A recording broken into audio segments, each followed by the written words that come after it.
Ever caught yourself endlessly scrolling through your social media feeds? If so, you're in good company. Social media has intricately intertwined itself into our everyday lives. Our go-to platform for connecting with loved ones, showcasing our experiences, and even catching up on world events. It's so embedded in our routines that a day without it feels strangely incomplete. But have ever paused to ponder over this dependency? Why do we find ourselves checking our feeds every so often? Why does the absence of reactions or comments on our posts invoke feelings of inadequacy? Why do we experience a rush of triumph when we gain new followers? The explanation is rooted in the very architecture of these platforms. They are constructed to be habit-forming, creating a digital realm that relentlessly beckons us. So have you ever wondered, why is social media so addictive? It's because it's designed to be. First up, let's talk about dopamine, the feel-good chemical in our brain. Imagine this: you post a picture or a status update on your favorite social media platform. You get a like, a comment, or a share, and suddenly you feel good. You feel seen, appreciated, even loved.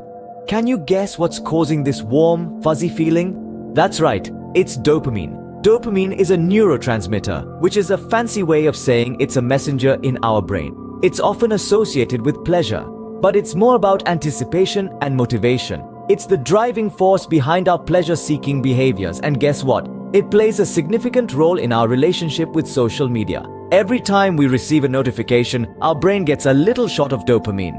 It's a bit like opening a present. The anticipation is thrilling. So we keep coming back for more, checking our phones, refreshing our feeds, not wanting to miss out on that next dopamine hit. It's a cycle that keeps us glued to our screens, making social media as addictive as gambling. But don't just take my word for it. Here's an expert's take on the matter. Dopamine plays a key role in the reward pathway. They explain. It's released when we do something enjoyable, like eating our favorite food or getting a like on social media. It's natural for humans to seek behaviors that release dopamine. And social media companies, they're well aware of this. These companies engineer their platforms to exploit our dopamine-driven reward system. Think about it. The like button, the retweets, the shares, the comments, the endless scroll. They're all designed to keep us engaged, to keep us coming back for more. It's a powerful and somewhat unsettling example of how our biology can be manipulated by technology. So, the next time you feel the urge to check your phone, remember the dopamine effect. It's natural for humans to seek behaviors that release dopamine, and social media companies engineer their platforms to exploit this. That's right. Now let's look at the darker side of this dopamine chase. While social media platforms can offer a sense of connection and community, they can also lead to feelings of anxiety, depression, and even loneliness. It's a paradox, isn't it? These platforms, designed to bring us closer, are sometimes the very things that distance us from genuine human connection. Scrolling through perfectly curated feeds and highlight reels of others' lives can often lead us to compare our own lives unfavorably. This constant comparison can breed dissatisfaction and unhappiness.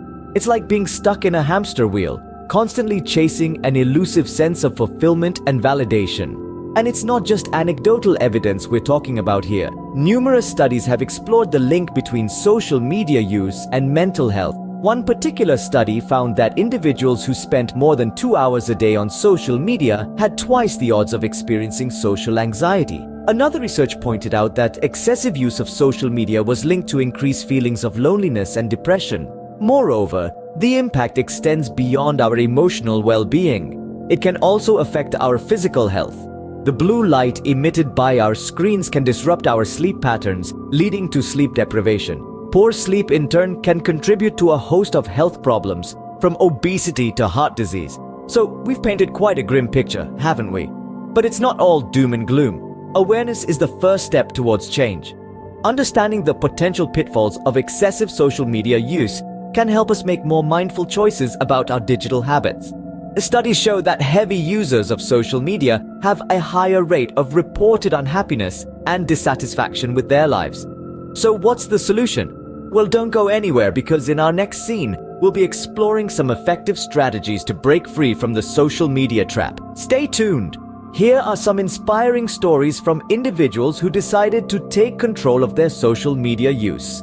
In a world where likes and shares can sometimes feel like a measure of self-worth, it takes courage and determination to break free from the cycle of instant gratification. These are the stories of ordinary people just like you and me who took control of their social media habits and in turn, their lives. Our first story is of Sarah, a college student who found herself spending more time on her feeds than on her textbooks. Recognizing the toll it was taking on her studies and mental well-being, Sarah decided to act. She began with a complete digital detox, deleting all her social media apps for a month. The first few days were tough, but Sarah persevered. She replaced the time spent scrolling with reading books and outdoor activities. At the end of the month, Sarah felt more focused and less anxious.